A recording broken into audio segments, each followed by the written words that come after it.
desenho da habitação indígena brasileira, ele tem uma característica muito interessante, que é esse corte ogival, né? É difícil esse desenho, esse aramado todo, mas a construção é muito simples.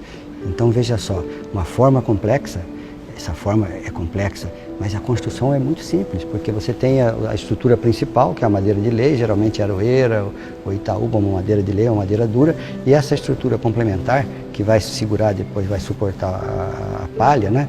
Que como se fosse um refil a palha, aquilo pode ser mudado, pode ser trocado, geralmente é a pindaíba, que é uma madeira que enverga e tem uma boa durabilidade também e faz essa curva, mas ela faz isso apoiada em troncos menores que são colocados ao redor da planta. Então ali ela faz a flexão, né, e é amarrada em cima, é fincada no chão e amarrada em cima, se usava cipó. Essa possibilidade de inverter um pouco essa mão, né, de trazer para a cidade um desenho referenciado no desenho cultural dos povos indígenas, como esse prédio, eu acho que é um caso desse, né, você mostrar que, poxa, esse desenho é interessante, é um desenho inteligente, que se a gente olhar, a gente pode aprender coisas com ele. Aí a antropologia ajuda muito a gente a estudar, a ler, para começar a ver que aquilo era um desenho intencional, com valor, né, com cuidado, e que resolvia muito bem essa questão que eles enfrentavam. Que esse desenho é que é a tecnologia. Essa possibilidade, né, de tentar fazer essa aproximação, né, e com materiais contemporâneos, né, que nós temos, o aço, o vidro, o concreto, né, usar toda essa referência de informação, de tecnologia, e o desenho é que é a tecnologia. Não é o aparelho de ar-condicionado, não vai ser o equipamento que a gente vai colocar depois, a casa, o projeto é que é a tecnologia. Uma das características mais interessantes da habitação indígena é que a casa respira. As paredes das casas indígenas, que são de palha, são camadas de palha também, a gente às vezes fica com essa impressão assim, pô, é uma camada de palha. Não, não é uma camada de palha, são camadas de palha.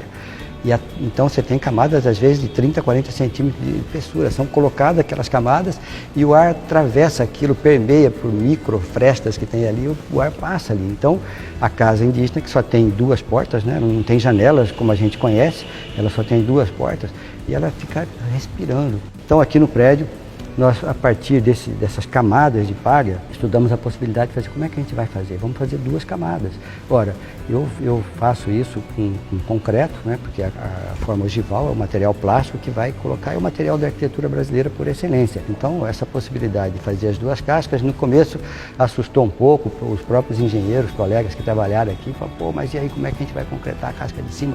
Nos debruçamos, eles se debruçaram e chegaram com a solução que foi fazer a forma de isopor, que ficou incorporada depois e que acabou ajudando na pontuação do prédio finalmente. No final, quando o prédio foi certificado, né, esse espaçamento, né, que tem entre as duas camadas, que faz com que o ar passe por ali, então o telhado respira, dá uma característica assim de diferença de temperatura entre a casca externa e a casca interna, e a diferença chega a 9,8 graus, isso aqui vai estar 20. Então essa diferença, você vê, hoje esse prédio quase não usa o ar-condicionado, ele tem um aparelho ligado para esse espaço todo, porque a casca está funcionando. Então esse desenho inteligente que a gente conseguiu traduzir aqui com concreto, com materiais contemporâneos, arquitetura, e o Oscar Niemeyer dizia que a arquitetura é invenção, e é mesmo, a gente tem que inventar. O brise não existia pronto, nós desenhamos um brise que tem esse movimento, que mantém a claridade aqui dentro, o pessoal trabalha sem ligar uma lâmpada aqui dentro. Eles são manuais, você regula em função do dia que o sol está batendo, dos solstícios, né? Você vai, não precisa mexer nisso todo dia, ele pode ficar numa posição durante muito tempo.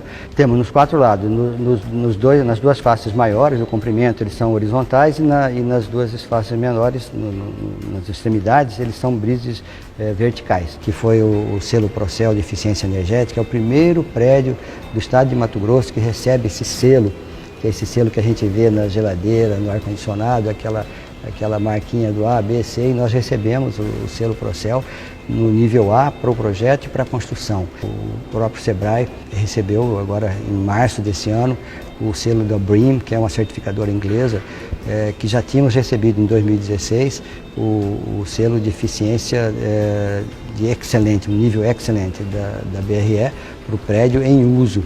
E agora, este ano, em março, recebemos esse prêmio, e o júri técnico, né, dos arquitetos ingleses, que coloca dizendo que o prédio ele tinha uma grande eficiência com pouco recurso. Isso que foi o foco mesmo assim da premiação, que foi o que fortaleceu muito, e isso é a Casa Indígena.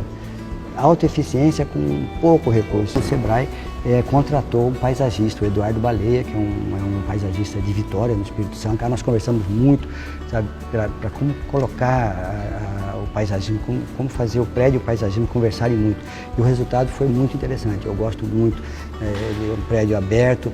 A minha pesquisa de doutorado deu origem a um livro que se chama Tecnologia Indígena em Mato Grosso, Habitação, e que o Sebrae apoiou a publicação. E agora, nesse ano de 2018, ele foi publicado uma segunda edição e eu fiquei muito contente, muito orgulhoso. O professor Paulo Mendes da Rocha faz uma pequena reflexão aqui na entrada. Ele que, eu me lembro, quando eu estava fazendo o doutorado, ele recebeu o Pritzker, né?